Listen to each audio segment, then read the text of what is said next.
Amados hermanos, la lectura de hoy en Mateo 20:17.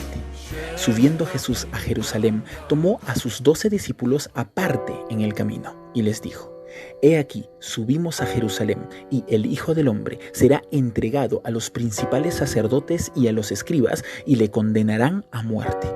Y le entregarán a los gentiles para que le escarnezcan, le azoten y le crucifiquen, mas al tercer día resucitará. Desde que comenzamos estas reflexiones, iniciando en Mateo 1:1, vimos cómo el Mesías prometido había nacido en esta tierra, y también vimos cómo inició su ministerio en la ciudad marítima de Capernaum. Poco a poco se fue haciendo cada vez más conocido, y cada vez le buscaban y seguían mayores cantidades de gente hasta que se hicieron multitudes. Jesús había viajado bastante por toda la región, predicando, ayudando, sanando y echando fuera demonios, pero su tiempo viajando por Palestina estaba a punto de terminar. Versículo 17. Subiendo Jesús a Jerusalén, tomó a sus 12 discípulos aparte en el camino. Ya a estas alturas siempre había gente fuera de sus 12 que lo seguían a donde fuera. Jesús y los suyos se encuentran en el camino que va hacia la ciudad capital de Jerusalén. Pero antes de llegar a esta ciudad, Él quiere advertirles algo a sus más cercanos. Por eso los toma aparte y les dice: He aquí, subimos a Jerusalén, y el Hijo del Hombre será entregado, y los principales sacerdotes y los escribas le condenarán a muerte. Este es el último viaje del Mesías.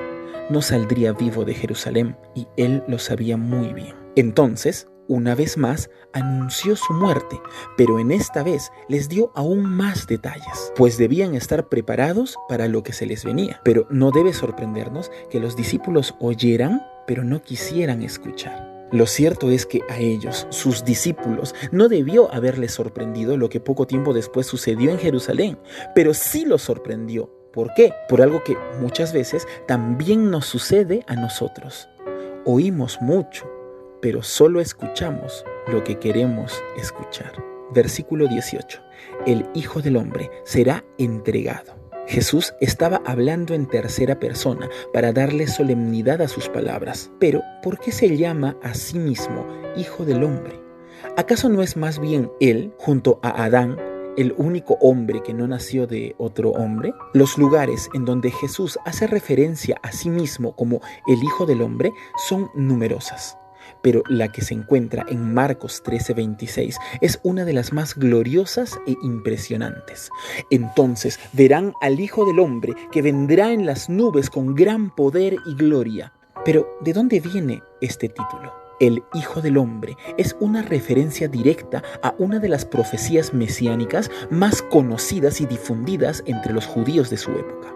Miraba yo en la visión de la noche, y he aquí, con las nubes del cielo venía uno como hijo de hombre, que vino hasta el anciano de días, y le hicieron acercarse delante de él, y le fue dado dominio, gloria y reino, para que todos los pueblos, naciones y lenguas le sirvieran. Su dominio es eterno, que nunca pasará, y su reino uno que nunca será destruido. Esto se encuentra en Daniel 7, 13 al 14. Los hebreos, añorando la llegada de aquel Mesías investido de poder celestial, le llamaban el Hijo del Hombre. Esto cada vez que lo mencionaban, por palabra o por escrito. Es por esto que fue tan impactante para el pueblo de Israel que Jesús se llamara a sí mismo el Hijo del Hombre. Pero Jesús no se quedó solo con esto. Él llevó las prerrogativas de este título aún más lejos, cuando, siendo enfrentado por los fariseos, dijo: ¿qué es más fácil decir? ¿Tus pecados te son perdonados? O decir: levántate y anda. Pues para que sepáis que el Hijo del Hombre tiene potestad en la tierra para perdonar pecados, a ti te digo: levántate, toma tu lecho y vete a tu casa. Esto es Lucas 5:23. Solo Dios puede perdonar pecados, porque los pecados son ofensas directas contra Dios. Pero aquel que tiene el título del Hijo del Hombre también puede perdonar pecados, porque aquel que ostenta el título del Hijo del Hombre es Dios, el Dios hecho carne. Pero volvamos al capítulo que nos ocupa, versículo 18, segunda parte. Y el Hijo del Hombre será entregado a los principales sacerdotes y a los escribas, y le condenarán a muerte. Los principales sacerdotes son los fariseos y los saduceos. Ambos eran grupos político-religiosos que, subyugados al dominio romano, llevaban las riendas de Israel.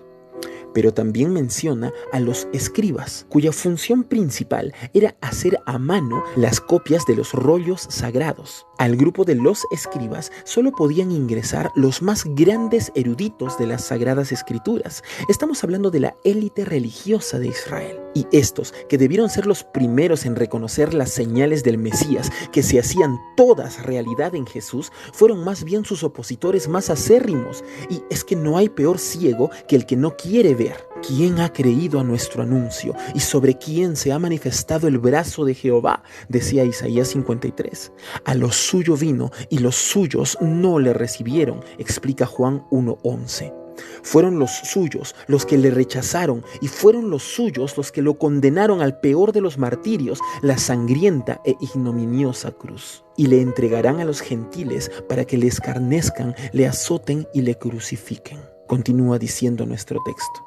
Fueron los suyos los que lo condenaron, pero fueron los romanos los que ejecutaron la condena. Fue brutalmente humillado y maltratado. 40 azotes de látigos cuyas puntas incrustadas con esquirlas de hueso y metal desgarraron piel y músculo, dejando heridas profundas que expusieron sus huesos, destruyendo el cuerpo de aquel que nunca conoció pecado y que nunca mereció ni el más ínfimo castigo. Mucho menos que esto, habría rendido al más fuerte de los hombres. Pero Cristo no se rindió. Él tenía que completar su obra, y su obra quedaría consumada en la cruz del Calvario, cuando Él mismo dijo: consumado es. Y habiendo inclinado la cabeza, entregó el Espíritu. Pero Jesús no dejaría a sus discípulos con palabras de muerte, sino con palabras de victoria. Porque después de esta ominosa profecía, Él terminó con la siguiente promesa: mas al tercer día el Hijo del Hombre resucitará. Y así fue. De la misma forma, luego de haber resucitado, nuestro Cristo ascendió a los cielos, pero no nos dejó sin palabras de victoria. Él se fue, dejándonos una promesa: nuestra esperanza bienaventurada. Él volverá. Si gustas de los mensajes de la palabra de Dios, es hora que nos ayudes a compartirlos para poder llegar a más hogares. Y no te olvides que todos los días estamos haciendo devocionales, un tiempo especial para pasar con Dios. Suscríbete, comenta y comparte todos los días.